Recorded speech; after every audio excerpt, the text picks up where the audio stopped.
जय श्री राधे कृष्णा दोस्तों मेरे यूट्यूब चैनल पे आप सभी को बहुत बहुत स्वागत है। आज मैं बताने वाला हूँ करवा चौथ के बारे में, करवा चौथ के कथा के बारे में, करवा चौथ के पूजा के बारे में। करवा चौथ कौन कौन सा लोगों के करना चाहिए, किस किस को करना चाहिए, अब किसको नहीं करना चाहिए, और करवा चौथ इस दुनिया में किसने शुरू किया हमारे भारत में, और कैसे इस करवा चौथ के व्रत का शुरुआत हुआ। तो उससे पहले दोस्तों, अगर मेरे YouTube चैनल पे आप सभी नए हो तो मुझे जल्दी से जल्दी सब्सक्राइब कर दीजिए। मेरे YouTube चैनल का नाम है मुन्ना हजारी जी भक्ति। मुझे फुल सपोर्ट कीजिए, लाइक कमेंट जरूर करिए और मेरे वीडियो को ज़्यादा से ज़्यादा शेयर करिए दोस्तों।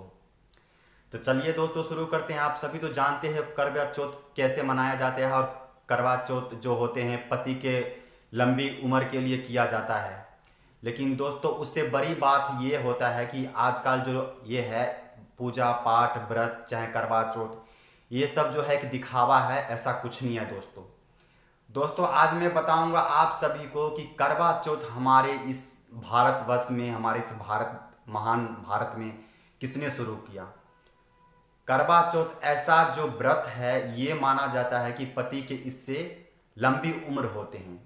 ये बात सच है, कितना झूठ है कितना सच है, आज मैं यही सारा बातें अपनी वीडियो में बताऊंगा करवा चौथ के बारे में। तो मेरे वीडियो को फुल सपोर्ट जरूर कीजिए दोस्तों। पहले करवा चौथ क्या है नहीं है ये किसी को भी नहीं पता हमारे देश में, लेकिन ज़्यादातर लोग अब करवा चौथ हर त्योहार मनाने लग गए हमारे भारतवर्ष में। आप सभी तो जानते ही हो करवा चौथ व्रत कहाँ से शुरू हुआ है। करवा चौथ व्रत लोगों ने क्या किया है, ज़्यादातर पिक्चरों में फिल्मों में देख के जो करवा चौथ का व्रत, तब लोगों ने इस चीज़ का शुरुआत किया है। पहले शहरों में होता था, मुंबई दिल्ली बड़े बड़े शहरों में लोग करवा चौथ करते थे। अब गांव देहात हर जगह होने लग गया, छोटे छोटे लोग करवा चौथ का व्रत करने लग गए हैं। जो नहीं जानते हैं वो भी करवा चौथ के व्रत करने लग गए हैं। लेकिन करवा चौथ क्या है ये किसी को भी नहीं पता। करवा चौथ व्रत तो कर लेते हैं, ना तो इनको नियम के बारे में मालूम है, ना तो इनको विधि के बारे में मालूम है, ना ये कैसे किया जाता है, ना इस चीज़ के बारे में मालूम है इन सभी को। बस करवा चौथ करते रहते हैं। करवा चौथ लगभग दोस्तों 1947 जब हमारे देश आज़ाद हुआ, उसके बाद कुछ सालों के बाद जब लोगों के पैसा आना शुरू हुआ तो हर त्योहार बार करने लग गए। छठ पूजा, दिवाली, होली, ये फलना चिलना, ये त्यौहार है, ये त्यौहार है, रक्षाबंधन है। लेकिन दोस्तों जब 1947 से उधर हमारे देश में ना तो कोई करवा चौथ ना कुछ, कोई त्यौहार नहीं मनाया जाता है। अब बहुत ज़्यादा पैसे हो गए लोगों के, तो इसलिए करवा चौथ हर त्योहार बार मनाया जाता है। चलिए वो कोई बात नहीं, हम स्टार्ट करते हैं कि हमारे इस देश में करवा चौथ कैसे स्थापना हुआ और किसने किया। लगभग आज से बहुत सालों पहले एक घर में एक लड़की ने जन्म लिया, गरीब परिवार से थी। उनके पिताजी गणेश भगवान के बहुत बड़े भक्त थे। लड़की का नाम था शारदा। दोस्तों यह लड़की बचपन में ही इनके माँ जन्म देते वक्त कुछ घंटों के बाद स्वर्गवास पधार चुकी थी। तो बिल्कुल अपने पिता के छत्र छाया में ये लड़की पली बड़ी। भगवान गणेश जी इनको बहुत प्रिय थे। बचपन में छोटे छोटे चीज़ भगवान गणेश जी को ये जिद करती थी। भगवान गणेश जी रूप बदल के अलग अलग भेष में इन लड़की शारदा को सामने आती थी, हर मनोकामना पूर्ण करती थी छोटी छोटी चीज़ को। यह चीज़ इस शारदा जो लड़की है इनके पापा के कुछ पता नहीं, कुछ चीज़ को मालूम नहीं, लेकिन भगवान गणेश चुपके से आते थे, हर मनोकामना इस शारदा को पूर्ण करती थी, जो कि एक गरीब घर में लड़की जो जन्म लिया। काफ़ी सालों तक दोस्तों ये चलता रहा सिलसिला। काफ़ी सालों तक लड़की पली बड़ी रही, पलती रही, बड़ी होती रही। लास्ट में दोस्तों कुछ सालों के बाद जब लड़की को शादी के उम्र आया, 20 साल लगभग हो गया उस लड़की को। जब वो लड़की 20 वर्ष के हो गई तो शादी के लायक हो चुकी थी। तो उनके पिता ने शादी के लिए लड़का ढूंढना शुरू किया। तो भगवान श्री गणेश ने देखा कि हमारी बहन को तब शादी हो जाएगी, जो लड़की का नाम शारदा थी। भगवान गणेश ने क्या किया, जो एक राजा महल में जाके उनको सपन में आया कि तुम्हें इस गांव में इस लड़की से शादी करना है। और भगवान गणेश ने साक्षात उनको दर्शन भी दिया। वो राजा था, अपनी बहन, इनकी बहन जो थी शारदा, ये बहुत गरीब गांव से थी और घर से थी, लेकिन ये सबसे बड़ी भक्त थी भगवान गणेश के। तो इसलिए भगवान श्री गणेश ने राजा के स्वप्न में दिया कि आपको इस लड़की से शादी करना है। तो राजा ने सुबह हुआ, अपने राजा के लड़का भी इधर शादी लायक हो गया था, करीब 20-21 का राजा के लड़का भी हो गया था, बहुत सुंदर स्मार्ट बहुत खूबसूरत लड़का था, कई गांव के वो राजा था। राजा ने अपने बेटे को रिश्ता लेकर आया शारदा के पिता के पास, धूमधाम से शादी हुआ। शादी होने के बाद पंडित जी जब मंदिर में गए, दोनों पंडित के जो नज़दीकी मंदिर थे वहाँ पे आशीर्वाद लेने गए, तो पंडित जी ने उनका जन्म पत्र या उनका भाग्य देख के बता दिया कि राजा को बताया कि आपके लड़का में मंगल दोष है, यानी कि आपका लड़का जो है मांगलिक है। वो शारदा के सामने में सबको पंडित जी ने बताया कि आपका लड़का ज़्यादा दिन नहीं। जब पंडित जी ने बताया राजा को कि आपका लड़का मांगलिक है, मंगल दोष है, यह शारदा कन्या कुछ ही पलों में की रानी है, पतिव्रता स्त्री है, उसके बाद यह विधवा हो जाएगी।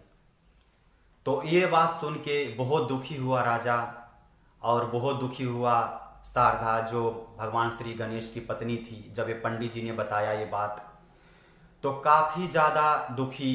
तो पंडित जी से पूछा गया कि कोई उपाय हो मंगल दोष को दूर किया जाए, मेरे लड़का सही सलामत रहे, धरती लोक से स्वर्ग लोक के ना पधारे, कुछ विपत ना आए, दिक्कत ना आए। पंडित जी ने बताया जी नहीं, इसका उपाय जन्म कुंडली में कुछ नहीं है फिलहाल तो, लेकिन इसका जब पूर्णिमा का चांद निकलेगा, जो चांद जिसके हम करवा चौथ करते हैं, जब पूर्णिमा के चांद निकलेगा उस चांद घड़ी जब ही चांद का रोशनी इस आपके बेटे पे पड़ेगा, उसी समय यमराज जी इनका प्राण हर लेंगे। बहुत दुखी हुआ, कई सालों तक उस समय कई दिन थे पूर्णिमा के चांद निकलने के लिए। रानी बहुत परेशान, जो शारदा देवी थी वो बहुत परेशान, राजा बहुत परेशान दुखी, उनके घर में पूरे परिवार बहुत दुखी था। राजा भी बहुत दुखी, राजा के बहू भी बहुत दुखी, उनकी जो लड़के की पत्नी थी वो भी बहुत दुखी, जो भगवान श्री गणेश की बहन थी जिनका नाम था शारदा। काफ़ी ज़्यादा हर परेशानी, जगह जगह देश देश जाके इलाज ढूंढा, उनको कहीं इलाज नहीं मिला कि क्या उपाय करे। लाखों कई हजार करोड़ खजाना खर्च कर दिया। भक्त शारदा बहुत दुखी थी कि मैं तो अब विधवा हो जाऊंगी, अब मेरे पास क्या, मेरा तो कोई इलाज नहीं है। भगवान श्री गणेश को उनकी परेशानी देखी नहीं गया। भगवान श्री गणेश की बहन थी, रिश्ते में उन्होंने अपनी बहन बनाया उनको, उनका रिश्ता बहुत अटूट था, पल पल में उनका साथ था, लेकिन यह चीज़ उनसे देखा नहीं गया। भगवान श्री गणेश क्या करे, ये सब तो ईश्वर ने ही बनाया, तो भगवान श्री गणेश भी कुछ नहीं कर सकते थे।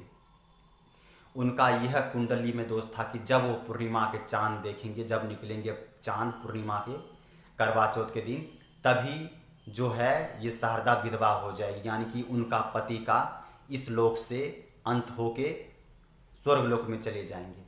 भगवान श्री गणेश बहुत सोचे, दिमाग लगाए, क्या करें क्या ना करें।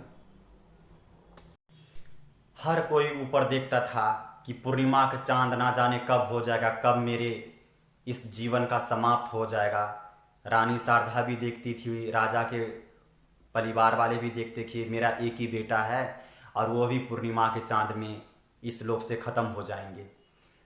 तभी पूर्णिमा का चांद आया और भगवान श्री गणेश ने क्या किया, चंद्र के पास गया, बोला आज पूर्णिमा के दिन तक इनके जीवन पर खतरा है, आप नहीं निकल सकते हो, आप धरती पे अपना चांदनी नहीं बिखेर सकते हो। लेकिन चंद्र को सभी नियमों में बंधे हुए थे, हर नियम वो थोड़ा ना मान सकते हैं। उन्होंने बताया नहीं प्रभु गणेश जी, हमें तो जाना ही पड़ेगा, हमें तो नियम बना रखा है, हम ऐसे नहीं मान सकते, हमें सब पे रोशनी बिखराना ही है, मेरे तो नियम है, हमें धरती पे चांदनी बिखराना है, एक कैसे कर हो सकता है। भगवान गणेश जी अरे रहे कि नहीं, आप नहीं जाओगे आज अपने धरती पे पूर्णिमा का चांद निकालने के लिए, लेकिन चंद्रदेव अरे रहे। भगवान गणेश ने किया उसको रास्ता से बांध दिया, चांद्र को नहीं आने दिया धरती पे रोशनी बिखेरने के लिए। कई महीनों तक, कई सालों तक भगवान श्री गणेश ने चंद्र को रास्ते से बांध के अपने ही पास रखे रहे घरों में। धरती पे चारों सभी देवी देवता की विनती जब किए तो भगवान श्री गणेश ने उनको छोड़ दिए। छोड़ने के बाद भगवान चंद्र ने जैसे ही धरती पे अपने रथ पे सवार होकर रोशनी बिखेरना शुरू किया, जो नीचे शारदा देवी अपने पति के पास सोई पड़ी थी, जैसे ही चंद्र का रोशनी उसके पति पे गया, करवा चौथ के दिन पूर्णिमा का चांद था उस दिन, जैसे ही रोशनी उसके पति पे गया, उसके पति तुरंत मतलब देहांत हो गए। जैसे ही होने के बाद पूर्णिमा चांद, तैसे ही राजा जो शारदा देवी थी भगवान श्री गणेश की बहन, धरती पे तुरंत रोने धोने लग गई, बहुत परेशान होने लग गई सब कुछ। बस तभी यमराज जी ने उसका आत्मा को लेके, जो उनका शरीर में जीवन जोत था, तभी उनके शरीर में वापस डाल दिया। जो प्राण निकले वो तभी डाल दिया उसके शरीर में। तब इसीलिए दोस्तों, इसीलिए कहा जाता है कि करवा चौथ का दिन जो पति पत्नी पतिव्रता स्त्री होती है सती, वो पति का अपना व्रत करते हैं तो ज़्यादा अच्छे होते हैं। तो इसीलिए करवा चौथ का व्रत मनाया जाता है। यह करवा चौथ का व्रत एक तरफ भगवान श्री गणेश की भी पूजा जाता है, चंद्र को भी पूजा जाता है, पति की लंबे उम्र के लिए भी पूजा जाता है। इसलिए सभी देवी देवता ने प्रोग्राम बनाया, ये बात आपसे मैं बात किया कि नहीं इतने बड़े संख्या। तो करवा चौथ तो दोस्तों सिर्फ नाम का रह गया है। सच तो ये है कि आपके पत्नी, मतलब मैं आपको नहीं बता रहा हूँ, आप लोगों को मैं एक तरफ से उदाहरण दे रहा हूँ कि मतलब शादीशुदा महिलाएं मतलब रहती तो है अपने पति के साथ, लेकिन व्रत कर रही हूँ, मैं पति हूँ, मैं बहुत पतिव्रता नारी हूँ, लेकिन उनके दिमाग में, उनके दिल में कोई और होते हैं। वो किसी और को सोचते हैं, अरे यार मेरे पति ये नहीं है वो नहीं है। व्रत तो करते हैं लेकिन उनको दिल और दिमाग किसी और गैर पुरुष पे होते हैं, लेकिन उनको व्रत करना होता है। मानिए पूजा करते हैं आपके लिए, लेकिन दिलों और दिमाग में किसी और को बसा रखे हैं। तो ये ऐसा में नहीं होता ये करवा चौथ के व्रत। बिल्कुल अगर जो पतिव्रता स्त्री होती हैं सच्चे मन से, श्रद्धा मन से, वही ये व्रत के रखें। आजकल तो लड़कों के साथ लड़कों के चक्कर चल रहा है। लड़कों भी अपने लड़के के लिए व्रत रखते हैं, मतलब जिसको बोलते हैं लड़के के साथ शादी। लड़कियां भी लड़की के लिए व्रत करते हैं, लड़की के साथ भी लड़की के चक्कर होते हैं। लेकिन ज़्यादातर अहम बात यह है दोस्तों, यह व्रत कुंवारी लड़का लड़की नहीं रख सकती, सिर्फ पतिव्रता स्त्री रख सकती है जो शादीशुदा हो। कई लड़की क्या करती हैं, कम उम्र में लड़कों बेवकूफ़ बनाते हैं और उन लड़कों के लिए व्रत रख लेते हैं। जैसे 10-10 स्कूल में कोई बच्ची पढ़ रही हो, 24 साल का लड़का, उनको बेवकूफ़ बनाती है उनके फ़ायदा उठाने के लिए, जिस्म के लिए, शरीर के लिए। और वो लड़की बेवकूफ़ है, क्या करता है, वो लड़कों के लिए करवा चौथ के व्रत रख लेती है। तो यह करवा चौथ का व्रत बहुत पवित्र माना जाता है। इनके बहुत साफ मन से कीजिए, चाहे आप कोई भी हो, किसी के लिए भी करे हो, साफ मन से और बिल्कुल सच्चे दिल से करिए। आजकल छोटी सोच वाले लोग क्या करते हैं, मतलब मानिए जो आपके आसपास के लोग होते हैं, चाहे मोहल्ले में, चाहे वो छोटे क्लास के लोग हो, चाहे वो और कोई भी लड़के हो, वो जब दूसरे को पत्नी को देखते हैं करवा चौथ वाले दिन, तो वो क्या यही सोचते हैं कि आज तो इसका बैंड बजेगा रात को, आज तो भाई खूब मचा लेगा, फुल मजा। ऐसा कुछ नहीं है दोस्तों, साफ मन रखिए। और आप लोग भी ऐसे अगर सोच रखती हो, जो आपकी पत्नी होती हैं वो दिन में करवा चौथ व्रत करती है, रात तक पूरा दिन व्रत करती है, और जब चांद का पूजा होने के बाद, जो करवा चौथ का चांद होता है उसके पूजा करने के बाद, दिन में तो बेचारी अपना पूजा व्रत करे आपके लिए, और रात को सोते समय आप उनका पेटीकोट का नारा खोले। ऐसा ना करें। श्रद्धा से बिल्कुल व्रत वाले दिन आप अपने पत्नी के अंदर बिल्कुल एक देवी का वास देखिए। भगवान गणेश का व्रत होते हैं, उस दिन बिल्कुल ही संभोग ना कीजिए, अपने पत्नी से दूर बना के रखिए, क्योंकि ऐसा ना हो कि पूरा दिन वो व्रत करते हैं, उनके अंदर देवी शक्ति हो, भगवान श्री गणेश के वास हो, और आप व्रत खोलने के बाद बेड पे जाए रात को कमरे में और पत्नी के साथ घपाघप लग जाए। ऐसा बिल्कुल कुछ ना करिए दोस्तों। बिल्कुल नियम से रहे, श्रद्धा मन से दूरियां बना के रखिए और पूजा पाठ करिए, सच्चा मन से करिए दोस्तों। ऐसा फिर छत पे जाइए अपने पति के साथ, जो भी अपने पति के लिए व्रत करे हो, वो छत पे जाइए जब चांद निकल जाए, तब रात के बात कर रहा हूँ मैं। चांद निकलते समय पहले चंद्रदेव को पूजा कीजिए, उनको जल से अर्पित कीजिए, जल दीजिए। फिर उनके जो भी है उनको सब पूजा करने के बाद अपने पति को चांद के आगे की तरफ खड़ा करके छन्नी में दीवा रखिए, चाहे जो भी छन्नी डेकोरेशन वाला भी हो, आप आटा चालने वाला भी ले सकते हो, या स्टील का जो भी आपके हो, साफ हो, नया बर्तन हो, लेकिन पुराना नहीं। बिल्कुल आपको नया छन्नी लेना है।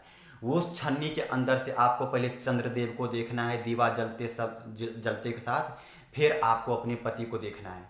पति को पहले चांद देव को पैर छुइए, फिर पति को पैर छुइए, फिर आप जो भी आपने भोग बनाए हो, प्रसाद बनाया हो, वो चंद्रदेव को भोग लगाइए। फिर छत पे ही आपको थोड़ा बहुत जो है, जब चांद की पूजा करते समय, तभी आपको व्रत खोलना है। फिर वहाँ से आने के बाद जो आपके घर में बड़े हैं, माँ बाप है, जो बड़े हैं, जो भी आपके घर में है बड़े, जिसको आप इज्जत करते हो, उनका भी आशीर्वाद लीजिए, उनका भी प्रणाम किए। चाहे वो आपसे दूर हो तो फ़ोन से आशीर्वाद लीजिए। फिर आप अपना भोजन करिए, फिर आपके व्रत खोलने का विधान पूरा हो जाएगा। फिर आप व्रत खोलिए। लेकिन ध्यान रखिए दोस्तों, करवा चौथ के दिन आप करवा चौथ पूजा करने के बाद एक बिस्तर पे अगर आप पति पत्नी हो तो अपने पत्नी से दूरी बनाए रखिए, उनके साथ संभोग नहीं करना है। अब हम बात करते हैं जो व्रत करती हैं महिलाएं। कई महिलाएं क्या होते हैं, वो कहीं और होती है, उनके पति बाहर में होते हैं, जैसे किसी काम से बाहर गए हो, चाहे कोई बिजनेसमैन हो, चाहे कोई कहीं और भी काम हो, अपने पत्नी से दूर रहते हैं, वो करवा चौथ पे नहीं जा पाते हैं। तो उनको कैसे व्रत करें?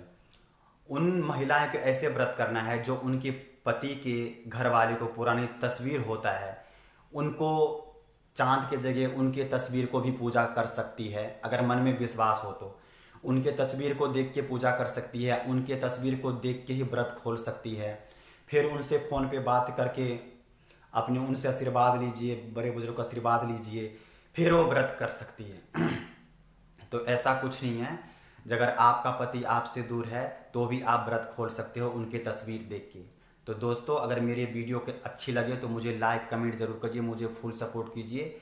और मैंने आपके सारी बात बता दिया कि किसने कैसे इस दुनिया में करवा चौथ के व्रत शुरुआत किया और किसने किया और कैसे मनाए, हर परहेज के बारे में बता दिया। और हाँ दोस्तों, जो भी मेरे वीडियो देख रहे हो, जो मैंने आप विधि बताया, उस विधि को जरूर फॉलो कीजिए। कुंवारी लड़का लड़की को व्रत नहीं करना है। अगर आप मर्द हो तो आप ज़्यादा पत्नी से प्यार करते हो तो आप पत्नी के लिए भी व्रत रख सकते हो, और पत्नी भी पति के लिए रख सकती है। तो ये होता है प्यार, मतलब आपसे प्यार होता है सच्चा मन से। तो मैंने बता दिया आपको कि व्रत कैसे करना है, किस हिसाब से करना है। अगर ना पता हो तो आप अपने नज़दीकी जो पंडित जी होते हैं, मंदिर में होते हैं पुरोहित जी, उनसे भी आप राय पूछ सकते हो जाके कि कैसे पंडित जी हम व्रत करें करवा चौथ की। अगर आप पहली दफ़ा शादीशुदा हो, नई शादी हुआ है आपको, तो अपने नज़दीकी पंडित जी से आशीर्वाद लीजिए, उनसे राय विचार जरूर लीजिए। और दोस्तों हाँ, कुंवारी लड़की के बिल्कुल व्रत नहीं करना है, चाहे कुंवारे लड़के, क्योंकि ये करवा चौथ का व्रत सिर्फ पति व्रता स्त्री रख सकती है, जो शादीशुदा, जो अपने पति की लंबी उम्र के लिए व्रत कर सकती है। तो दोस्तों, मैंने कथा के बारे में भी बता दिया, विधि के बारे में हर चीज़ बता दिया। अगर दोस्तों मेरे वीडियो अच्छे लगे तो मुझे फुल सपोर्ट कीजिए। और हाँ, मैंने ये बात बताया, जो आपने दोपहर को पूजा किए हो घर में, जो मैंने आपको बताया पहले ही कि मतलब कनक और गुड़ शक्कर, जो भी आपने दोपहर को जो कुल देवी के सामने में पूजा की हो, वह सारा सामान, गुड़ और जो कनक जो उस पर पैसे रखे हो, वो आपको अपने सास के देना है। मतलब जो भी बहू है वो अपने सास को देगी अच्छी तरह, दोनों हाथ से कपड़े में लपेट के। अपनी सास को आप गिफ्ट भी दे सकती हो, पैसे दे सकती हो, नए कपड़े दे सकती हो। और हाँ, व्रत वाले दिन आप कभी गुस्सा नहीं कर सकते हो किसी के ऊपर भी, चाहे अपने घर के बच्चे हो, कोई भी। बिल्कुल शांति बना के रखना है, तभी आपको व्रत सफलता होगा। ना आपके घर में जो काम करती है उनके, चाहे नौकर काम वाली, चाहे कोई भी हो, किसी के ऊपर गुस्सा नहीं करना है आपको। हर व्रत का अलग अलग नियम होता है, अलग अलग विधि होता है। कोई व्रत ऐसा होता है कि आप दोपहर के भी थोड़ा बहुत कुछ ले सकते हो, खाना पीना खा सकते हो, फल फ्रूट खा सकते हो दोपहर को एक टाइम, जब भी आपको लगे। शरबत पी सकते हो, शिकंजी पी सकते हो, जूस पी सकते हो। एक करवा चौथ का व्रत दोस्तों ऐसा है कि आपको पूर्णिमा का चांद देखने के बाद ही रात को खाना खाओगे। उससे पहले ना पानी पी सकते हो, ना जूस पी सकते हो, ना चाय पी सकते हो। क्योंकि दोस्तों यह व्रत बहुत कठिन व्रत हुआ था। जो भी ये करवा चौथ का व्रत जिसने भी इस धरती पे नियम करा है, भगवान श्री गणेश का बहुत कठिन व्रत था ये। तो आपको ये पूर्णिमा का चांद देखने के बाद ही आपको व्रत खोलना पड़ेगा, चाहे जो भी हो। उससे पहले आप कुछ नहीं ले सकते हो, बाकी आपका मर्जी है। कई आदमी तो ये करते हैं, व्रत व्रत बोलते हैं और दुनिया भर के फल फ्रूट ले आते हैं, दुनिया भर के खाना ठूस लेते हैं, दुनिया भर के खाना खा लेते हैं। लो जी हमारे व्रत हो गया, हमने व्रत किया। ऐसा बिल्कुल ना करें। व्रत का मतलब ये होता है, आप अंदर से ये सोच भी नहीं सकते हो। मान लीजिए आप व्रत करे हो, आपको प्यास लग रहा है, चाहे आपको भूख लग रहा है, तो बार बार आपने अपना दिमाग में ये लाना भी नहीं है कि यार मैं शाम को ये खाऊंगा, ये बना रहे हैं, ये बिल्कुल नहीं सोचना। जब आपको ये अंदर से सोचना ही है तो व्रत करके क्या फ़ायदा। ऐसा बिल्कुल ना सोचे कि शाम को मैं ये खाऊंगा, ये खाऊंगा, ये लाया है, ये अच्छा है, प्यास लगेगा, ये पीऊंगा। ऐसा बिल्कुल ना सोचे। व्रत करे अच्छी तरह, गुस्सा बिल्कुल ना करे। व्रत वाले दिन पूरा प्रेम से पूर्वक से रहे। धन्यवाद।